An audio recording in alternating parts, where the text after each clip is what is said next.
नमस्कार, मैं हूं आपके साथ सोनिया चौहान। उत्तराखंड की खबरों में आप सभी का स्वागत है। रुक करते हैं खबरों की ओर।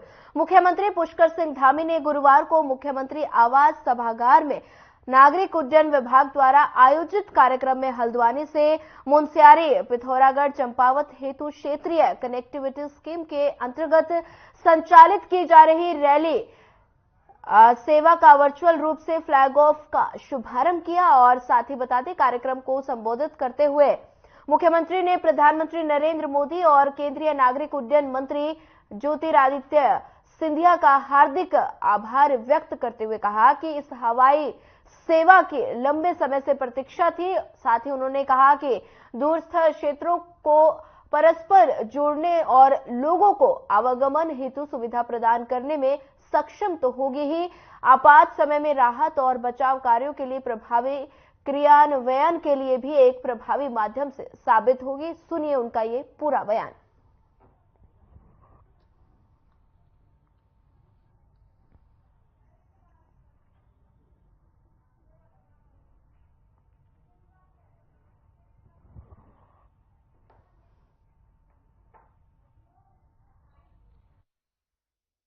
आज ये हेली सेवा जो चंपावत पिथौरागढ़ और मुनस्यारी के लिए प्रारंभ हुई है, ये एक बहुत बड़ा जो पर्यटन की दृष्टि से, धार्मिक दृष्टि से जो आवागमन करने वाले श्रद्धालु हैं, पर्यटक हैं, उनकी यात्रा तो सुगम भी होगी, सरल भी होगी, समय भी बचेगा। उसके साथ साथ जो स्थानीय लोग हैं, इन क्षेत्रों के, दूरस्थ क्षेत्रों के हमारे रहने वाले लोग हैं, उन सभी के जीवन में भी एक क्रांतिकारी बदलाव लाएगी, उनके जीवन को भी सफल बनाएगी। आपदा के समय में उपचार के लिए, स्वास्थ्य सेवाओं के लिए भी ये योजना बहुत कारगर साबित होगी। साथ ही साथ आजीविका की दृष्टि से भी इस यात्रा के संपूर्ण उत्तराखंड में पूरी तरह से चल जाने के बाद संपूर्ण उत्तराखंड के लोगों का रोजगार भी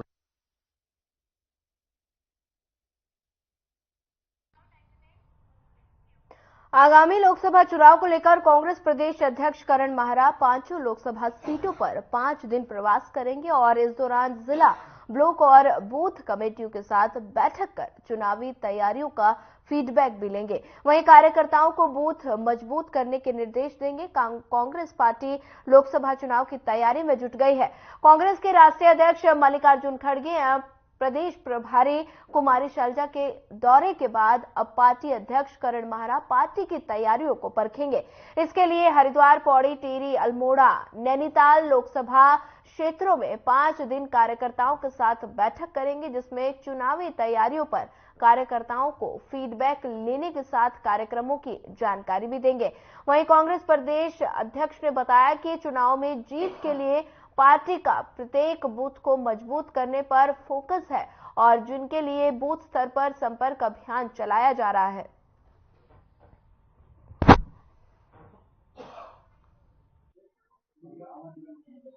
देखिए, संगठनात्मक काम है। मेरे को अपने मंडलम के लोगों से बात करनी है, बूथ के अध्यक्ष कनु से, बीएलए से बात करनी है और वहाँ के सीनियर लीडर्स के साथ मिलके किस तरीके से हम अपना तारतम्य बैठाएंगे, किस तरीके से कोऑर्डिनेशन करेंगे, इन सभी विषयों पर बात होगी। और हर लोकसभा में लगभग 5 दिन मैं लगाऊंगा और मुझे लगता है कि उससे हम अपनी धार को और तेज कर पाएंगे।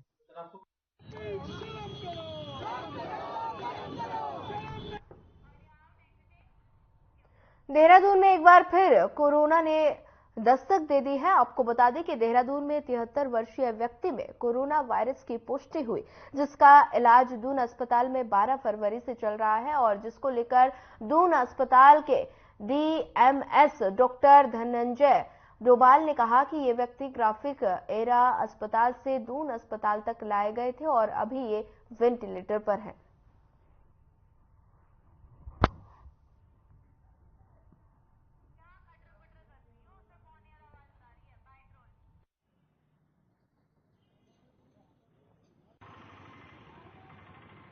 आप 73 साल के हैं और ये ग्राफिक एरा से हमारे पास रेफर होकर आए थे वेंटिलेटरी सपोर्ट के लिए।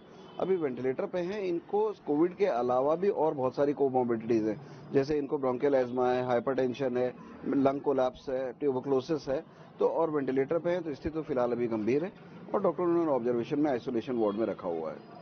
अभी इसमें क्या इनमें JN1 की टेस्टिंग इसमें की गई है? JN1 की टेस्टिंग के लिए गया हुआ है ये, और हमें उम्मीद है कि बहुत जल्दी इसकी रिपोर्ट आ जाएगी कौन सा वेरिएंट है ये।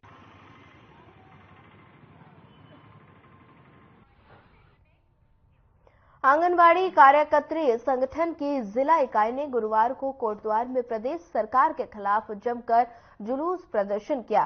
प्रदर्शनकारी 18,000 न्यूनतम वेतन देने और सेनानी वृत्ति के लिए 3 लाख की धनराशि देने की मांग कर रहे थे। मांगों का निस्तारण न होने की दशा में कार्य बहिष्कार जारी रखने के प्रदेश सरकार को चेतावनी भी दी।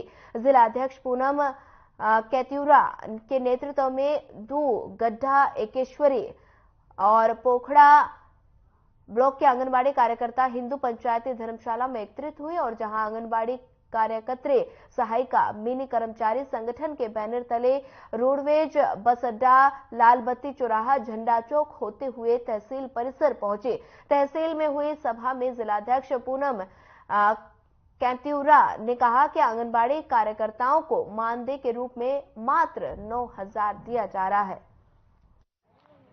था कि मुख्यमंत्री को हमने पहले भी ज्ञापन दिया था, 5 तारीख को रैली की थी, फिर हमने 16 को रैली की, फिर आज हमारे ये था कि जब तक हमारी मांगे नहीं होगी तो हमने सोचा अपने तहसील स्तर से हम यहाँ मुख्यमंत्री तक अपना ज्ञापन देंगे जिलाधिकारी के द्वारा कि हमारी जो मानदेय है 18,000 वो हमारा मानदेय पूरा हो और जो हमारे मिनी का उच्चीकरण है वो उच्चीकरण हो और जो हमारे साथ मतलब इतने काम देते हो एक साथ उन कामों को अलग अलग टाइम। संगठन का धरना है और विगत कई वर्षों से अपनी मांगों को लेकर आंगनवाड़ी आंदोलित है, लेकिन 5 फरवरी को जो विधानसभा घेराव के बाद शासन और प्रशासन को हमने अपना मांग पत्र दिया था और 10 दिन का अल्टीमेटम हमने सरकारों पे।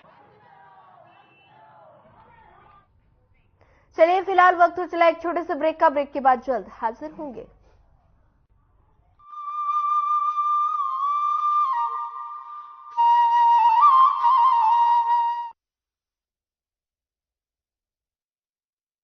परिवार के एक सदस्य के लिए एक कानून हो, परिवार के दूसरे सदस्य के लिए दूसरा कानून हो, तो क्या वो घर चल पाएगा क्या?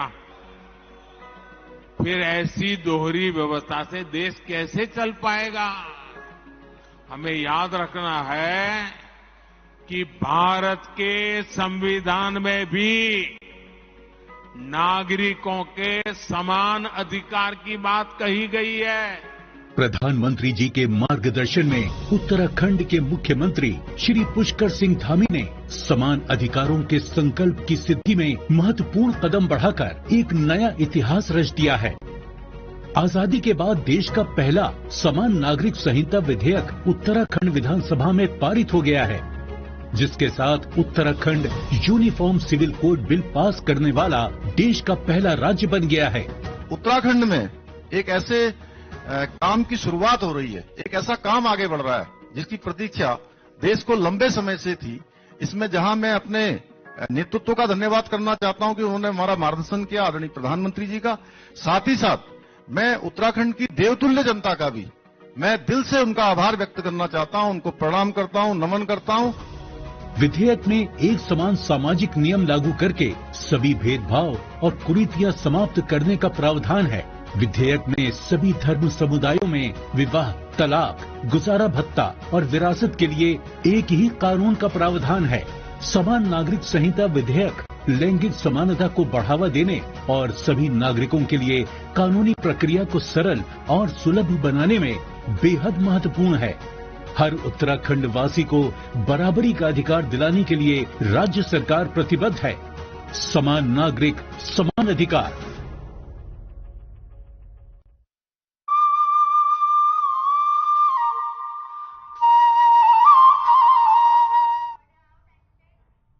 ब्रेक के बाद आप सभी का एक बार फिर स्वागत है। बढ़ते अगली खबर की ओर। महिला कांग्रेस की राष्ट्रीय अध्यक्ष अलका लांबा उत्तराखंड दौरे पर रही।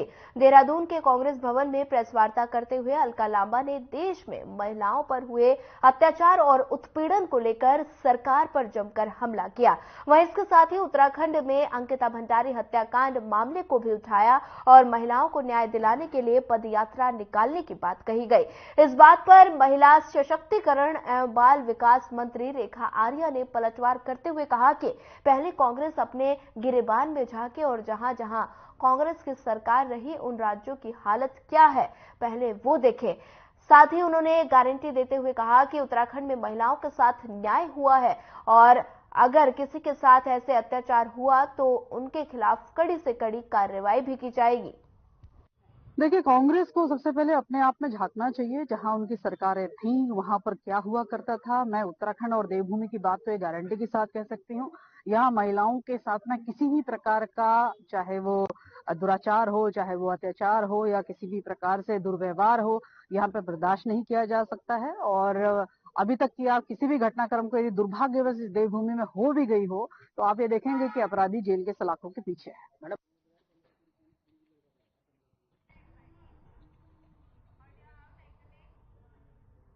बढ़ते हैं अगली खबर की ओर। एसटीएफ ने देश में M2M के सिम के माध्यम से अपराध का खुलासा किया। एसटीएफ की साइबर क्राइम पुलिस टीम ने फर्जी सिम कार्डों की अब तक की सबसे बड़ी बरामदी की है और 45,000 फर्जी सिम बरामद किए हैं। और इस बात को लेकर एसटीएफ के एसएसपी आयुष अग्रवाल ने बताया कि एसटीएफ की टीम ने 80 लाख रुपए की धोखाधड़ी करने वाले गिरोह का पर्दाफाश किया और एक आरोपी को दिल्ली के चांदनी महल क्षेत्र से गिरफ्तार किया। और साथ ही उन्होंने कहा कि गिरफ्तार आरोपी से हजारों की संख्या में फर्जी कंपनी के नाम से लिए गए करीब 1,95,000 रुपए के सिम कार्ड बरामद हुए हैं, जिनमें 29,000 एयरटेल और 16,000 वोडाफोन आइडिया के सिम कार्ड्स की खरीद फरोख्त की गई है। देखिए, कुछ दिनों पूर्व हमारे जो cyber crime police station Dehradun में है, यहाँ पर एक शिकायत प्राप्त हुई थी जिसमें कि शिकायतकर्ता के साथ में शेयर मार्केट में इन्वेस्टमेंट के नाम पर 80 लाख रुपए की धोखाधड़ी की गई थी। तो इसमें हमारे द्वारा एफआईआर रजिस्टर करके इन्वेस्टिगेशन की जा रही थी और इन्वेस्टिगेशन के दौरान ही इसमें जो हमने कल देर रात दिल्ली से एक अभियुक्त को गिरफ्तार किया है और इसमें जो बड़ी संख्या में लगभग 3,000 सिम कार्ड इसके पास से बरामद किए गए हैं।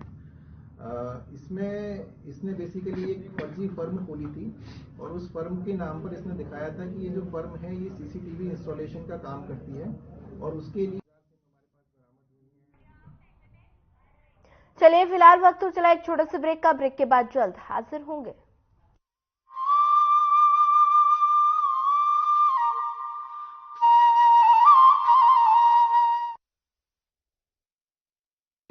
यूनिफॉर्म सिविल कोड यानी समान नागरिक संहिता विधेयक को राज्य विधानसभा में पारित कर पुष्कर सिंह धामी सरकार ने देवभूमि उत्तराखंड में इतिहास रच दिया। समान नागरिक संहिता उत्तराखंड 2024 विधेयक को पारित करने की मैं अनुज्ञा चाहता हूँ। विधेयक के पारित होते ही उत्तराखंड बन गया है स्वतंत्र भारत का पहला ऐसा राज्य जिसने संविधान निर्माताओं के समान नागरिक संहिता के लिए देखे गए स्वप्न को धरातल पर उतारने की दिशा में मजबूती से कदम बढ़ाए।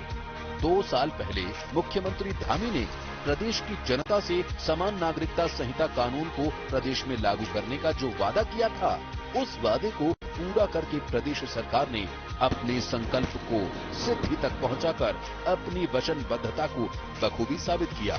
इस कानून में विवाह, तलाक, गुजारा भत्ता, उत्तराधिकार, गोद लेने जैसे मुद्दों को शामिल किया गया है। यह कानून सबको एक तरह से समानता का कानून है, सबको एक रूपता का कानून है, सबकी एकता का कानून है, सबका समान अधिकार का कानून है।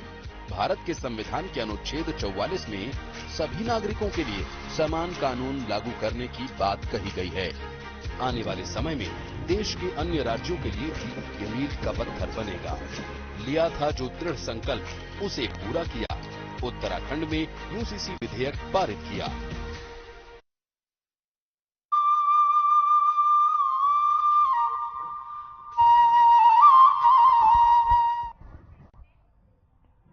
ब्रेक के बाद आप सभी का एक बार फिर स्वागत है। बढ़ते अगले खबर की ओर। सोशल मीडिया पर एक वीडियो लगातार वायरल हो रहा है जिसमें एक व्यक्ति नोटों की गड्डियां देते हुए दिखाई दे रहा है। जानकारी के मुताबिक लोगों को दंगा पीड़ित बताकर उनसे पैसे बांट रहा है। और साथ ही बता दें, हालांकि नैनीताल जिले की पुलिस को इस वायरल वीडियो के बारे में कुछ भी नहीं पता।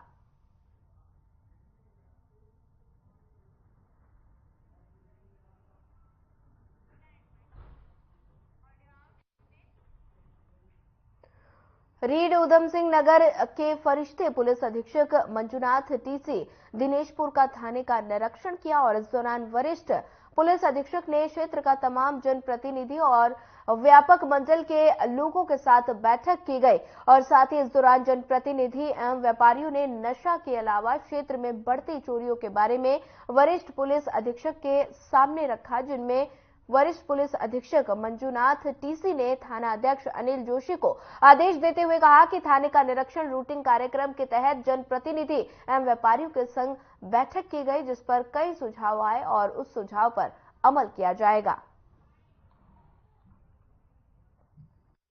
आपको अदा करना चाहता हूँ कि आपके कीमती वार्षिक निरीक्षण करना एक पुलिस ऑफिसर का एक इम्पोर्टेंट टास्क है। एज ए एसएसपी एसपी हमको भी कुछ थानों को निरीक्षण करना पड़ता है एक वर्ष में एक बार। इसके अलावा पुलिस का एक गुड प्रैक्टिस है, मतलब ऐसे नियम भी है और गुड प्रैक्टिस भी है। तो इसी प्रकार आज मेरा वार्षिक निरीक्षण था, तो वार्षिक निरीक्षण का एक भाग हमने समाप्त कर दिया है। तो जो मतलब कैंपस का भ्रमण हो गया, रजिस्टर्स हो गया, रखरखाव हो गया, ये सब चेक कर दिया। इसी के साथ साथ वार्षिक निरीक्षण के साथ साथ जन संवाद का भी कार्यक्रम रखा है। सीएलजी मीटिंग करना हमारा मैंडेट भी है और एक पुलिस का बेस्ट प्रैक्टिस है। इसी के तहत शहर के सारे सम्मानित संभ्रांत नागरिक यहाँ पर उपस्थित। हमारे यहाँ सबसे ज्यादा प्रॉब्लम तो चोरी की शिकायत की है। ये जयनगर में चोरी की शिकायतें बहुत बढ़ रही है, पेंटागन साइड में और 1 नंबर में, 2 नंबर में, और जो दारू की चोरी छुपे छुपे बेचे जा रहे हैं वो कच्ची भी बेची जा रही है। इससे जनता को भी प्रॉब्लम होती है और रात के टाइम पे शायद से हो सकता है अगल बगल में जो किराए पे रहते हैं उनके द्वारा भी ये सब कार्य किए जा सकते हैं और घर जाना मुश्किल हो रहा है लोगों का। तो रात को देख रहे हैं सब सही सलामत बाहर 1 बजे उनका टाइमिंग है, 1 बजे 2 बजे के टाइम पे ताला तोड़ के कुंडियां तक नहीं रहने दे रहे हैं और अंदर का सारा सामान जितना भी है वो सारा रातों रात में गायब हो रहा है। और पेंटागन की दिनेशपुर थाने में बैठक लिए गए हैं सभी गणमान्य व्यक्ति के साथ बैठक में जो सुझाव आए हैं बहुत अच्छे सुझाव है। इसको फॉलो करना बहुत जरूरी है क्योंकि आज दिनेशपुर में चोरी का वो चल रहा है, लेकिन इसको ऊपर ध्यान देना चाहिए और दिनेशपुर के नाम बदनाम होता है क्योंकि आए दिन शनिवार के दिन या ऐसे कभी भी रात को किसी के घर से कुछ उठाए जा रहे हैं, लेकिन ये सारे चोरी स्मार्ट वाले बच्चे कर रहे हैं, लेकिन इसको सतर्क होना चाहिए। और मैं थाना अध्यक्ष से ये अनुरोध करूंगी कि इन्होंने अच्छे पहल कर रहे हैं और अच्छे करें और आगे करना। आपको अदा करना चाहता हूँ कि आपके कीमती समय आपने फिलहाल वक्त तो चला एक छोटे से ब्रेक का। ब्रेक के बाद जल्द हाजिर होंगे।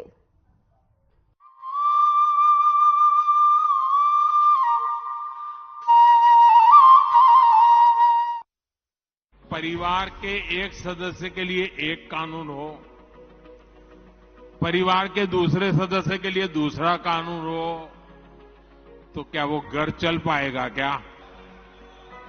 फिर ऐसी दोहरी व्यवस्था से देश कैसे चल पाएगा? हमें याद रखना है कि भारत के संविधान में भी नागरिकों के समान अधिकार की बात कही गई है। प्रधानमंत्री जी के मार्गदर्शन में उत्तराखंड के मुख्यमंत्री श्री पुष्कर सिंह धामी ने समान अधिकारों के संकल्प की सिद्धि में महत्वपूर्ण कदम बढ़ाकर एक नया इतिहास रच दिया है। आजादी के बाद देश का पहला समान नागरिक संहिता विधेयक उत्तराखंड विधानसभा में पारित हो गया है, जिसके साथ Uttarakhand uniform civil code bill pass करने वाला देश का पहला राज्य बन गया है। उत्तराखंड में एक ऐसे काम की शुरुआत हो रही है, एक ऐसा काम आगे बढ़ रहा है जिसकी प्रतीक्षा देश को लंबे समय से थी। इसमें जहां मैं अपने नेतृत्व का धन्यवाद करना चाहता हूं कि उन्होंने हमारा मार्गदर्शन किया, आदरणीय प्रधानमंत्री जी का, साथ ही साथ मैं उत्तराखंड की देवतुल्य जनता का भी मैं दिल से उनका आभार व्यक्त करना चाहता हूं, उनको प्रणाम करता हूं, नमन करता हूं। विधेयक में एक समान सामाजिक नियम लागू करके सभी भेदभाव और कुरीतियां समाप्त करने का प्रावधान है। विधेयक में सभी धर्म समुदायों में विवाह, तलाक, गुजारा भत्ता और विरासत के लिए एक ही कानून का प्रावधान है। समान नागरिक संहिता विधेयक लैंगिक समानता को बढ़ावा देने और सभी नागरिकों के लिए कानूनी प्रक्रिया को सरल और सुलभ बनाने में बेहद महत्वपूर्ण है। हर उत्तराखंड वासी को बराबरी का अधिकार दिलाने के लिए राज्य सरकार प्रतिबद्ध है। समान नागरिक, समान अधिकार।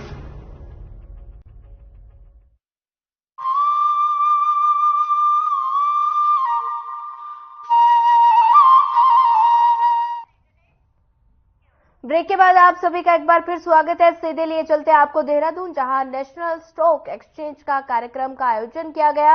वहीं आयोजित कार्यक्रम में सीएम ने शिरकत की, देखी तस्वीरें।